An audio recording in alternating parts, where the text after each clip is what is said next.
Assalamualaikum warahmatullahi wabarakatuh.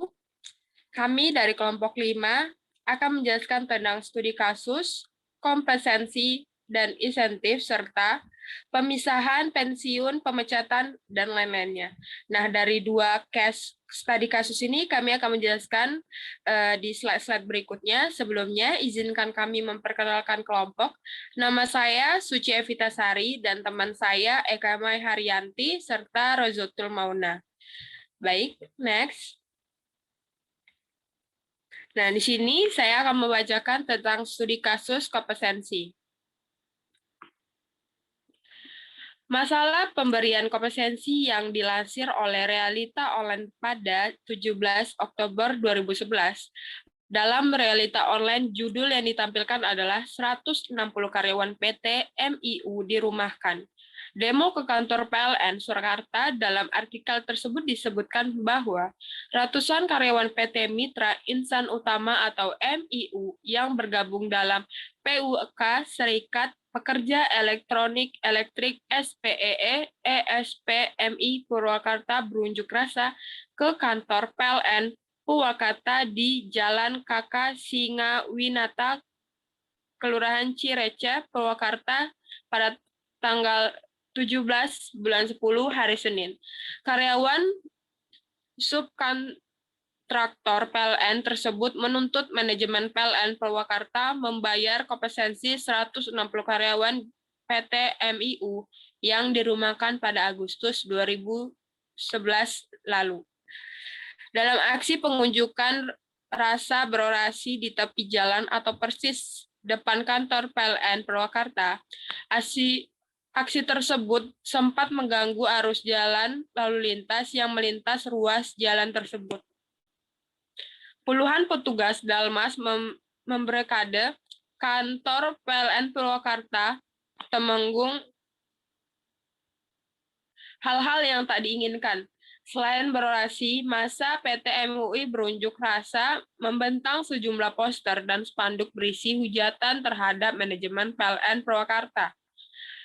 Yang mereka katakan adalah PLN dalam lingkaran setan, penuh kesejahteraan kami. Tulis sejumlah spanduk yang diusung pengunjuk rasa. 6 perwakilan pengunjuk rasa yang dikomando Tim Advokasi SPEE Mursito melakukan pembicaraan secara tutup dengan Direksi PLN Purwakarta. Hasil pembicaraan dianggap kurang memuaskan dan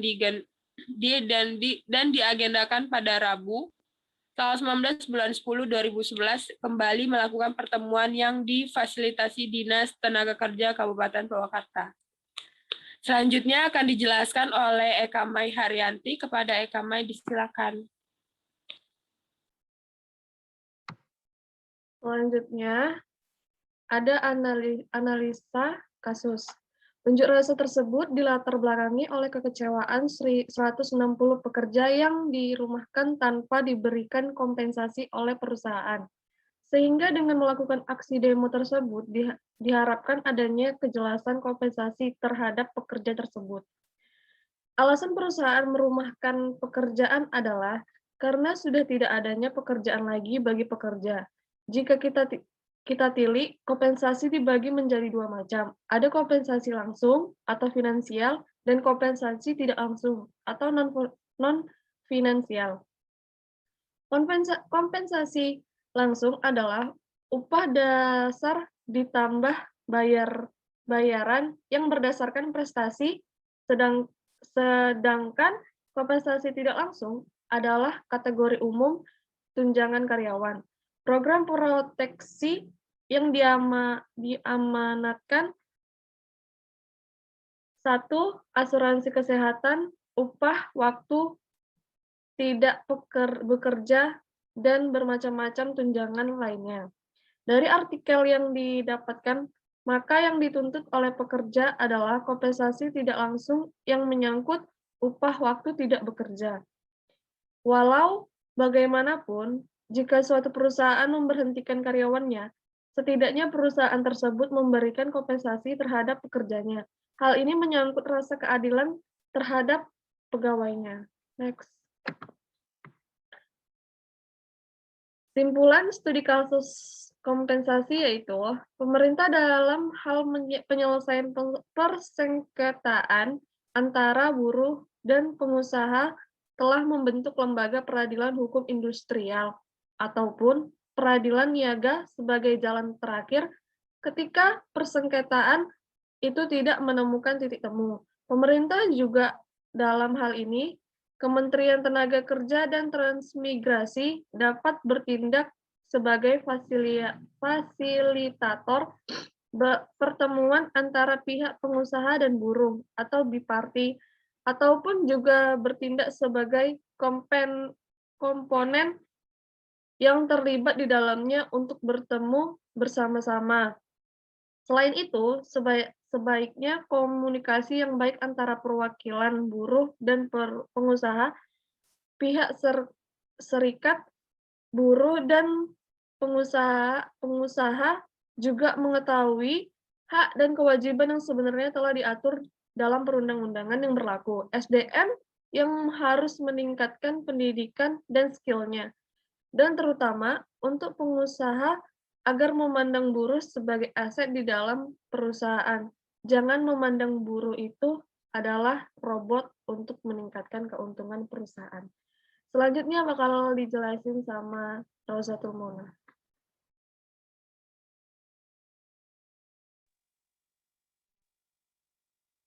Baiklah, selanjutnya kita akan membahas mengenai studi kasus pensiun. Jadi di sini pada PT Taspen Persero merupakan perusahaan negara yang mengelola dana pensiun dan tabungan hari tua. Pegawai negeri yang pertanyaannya adalah pegawai negeri sipil negara dan pegawai BUMN. Bertujuan untuk meningkatkan kesejahteraan pegawai negeri sipil atau PNS dan keluarganya dengan memberikan jaminan keuangan pada waktu mencapai usia pensiun atau bagi ahli warisnya, seperti suami, istri, anak, ataupun orang tua, pada waktu peserta meninggal dunia sebelum usia pensiun. Maksud dan tujuan dari pembuatan laporan kerja praktek ini adalah untuk mengetahui apa saja prosedur untuk pengajuan menjadi peserta pensiun, untuk mengetahui apa sajakah syarat yang harus dipenuhi untuk menjadi peserta pensiun, hambatan apa saja yang dihadapi ketika mengajukan pensiun. Hasil evaluasi menunjukkan bahwa prosedur pengajuan program pensiun di PT Taspen cabang Bogor dimulai pada bagian customer service sampai pembayaran hak peserta pensiun berjalan cukup sederhana. Adapun hambatan yang dihadapi karena faktor usia dan kondisi peserta, sehingga akan lebih baik jika PT Taspen cabang Bogor meningkatkan kualitas pelayanan yang sudah ada dan lebih sabar dalam melayani peserta program pensiun yang umumnya berusia lanjut. Next.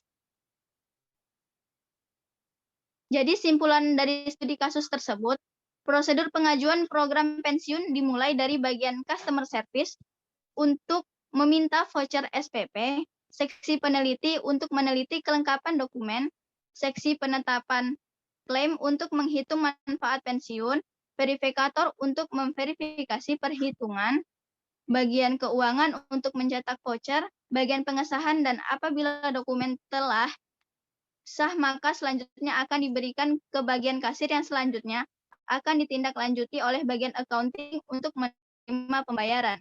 Kemudian yang kedua, untuk program pensiun dibutuhkan beberapa dokumen dengan Baiklah, persyaratan sekian yang penjelasan berbeda. dan pemaparan materi dari kelompok 5 tentang studi kasus. Kurang lebihnya mohon dimaafkan. Wabillahi taufiq wal hidayah. Wassalamualaikum warahmatullahi wabarakatuh. Terima kasih.